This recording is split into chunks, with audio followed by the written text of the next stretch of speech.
Hi everyone, good morning. Brian Allen here with a video to show you how to use Google Meet. If you're familiar with Zoom, it's very similar. It's just Google's version of it. First thing you do is log into Google with your Ben Salem Google account. And from here, you can click on the 9 dots and scroll down to where you see Meet. This will bring you to Meet's landing page. Currently, the blue button in the middle will give me a couple options. It'll let me create a meeting for later, if I'm scheduling one for maybe later in the day or tomorrow or next week, or it gives me the option for an instant meeting. So if I wanted to hop in a Google Meet this moment in time with someone. So for the purposes of this, I'm going to show you the create a meeting for later.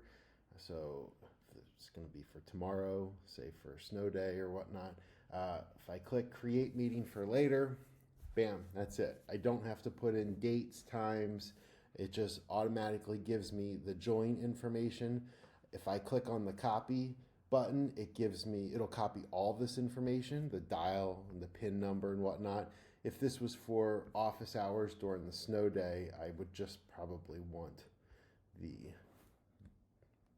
web address here. So I can copy that and I can go over to Schoology and paste. So if I go to add materials, add file link, and it is a link, paste it in here, Mr. Allen's snow day office hours, and add. And it will drop it all the way to the bottom of the page. It will make it easy for students. I will drag it up to the top. And so to test it out, you can go ahead and click on it, and you can also kind of get ahead with some of the settings. So it's going to open up outside of Google. Yes, that's fine. And I'll go ahead and join now. So once you're in, you can, and again, this is in the setup, right? Especially if you're dealing with students, some of the things you might want to apply are some of the host controls. So you're ready for when you do the office hours. If this is a professional setting or professional meeting, IEP meeting, I don't think it's necessary, but for definitely in the classroom. So if I go ahead and click on host controls, you can choose, people can share their screens. I would definitely turn off the chat messages unless you're doing an activity that would need that. Reactions are really cool to use. Video. This host must join before anybody else. This I would turn on because this leaves the room closed until I jump into it. Otherwise, the room stays open, and whether you're in there or not. And then who can access the meeting, whether it's trusted, students have to log in using their Google accounts, or restricted. Restricted means everybody, it doesn't matter if they're logged in or not, goes into a waiting room, and then you, one by one, would let them join. It's up to you. I would probably, as a classroom teacher, use restricted so I can control and everybody goes into the waiting room. So from here, the host controls are set. I can close the tab and it is set for tomorrow. And just to double, triple check, I like to make sure my stuff is accurate. I will go back into the meeting because the meeting still lives there.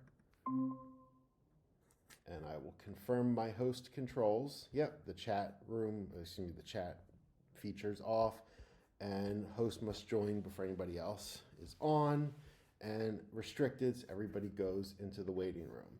Now, once you're in the Google Meet, it's very simple. You can mute, unmute, turn the camera off, turn the camera on. Google's pretty cool. Also, it gives you the option to close caption, so students can see that. Sharing your screen, the emojis and the reactions, pretty self-explanatory. And then share screen, you can pick what you are going to share, and if you're going to share the audio, raise your hand.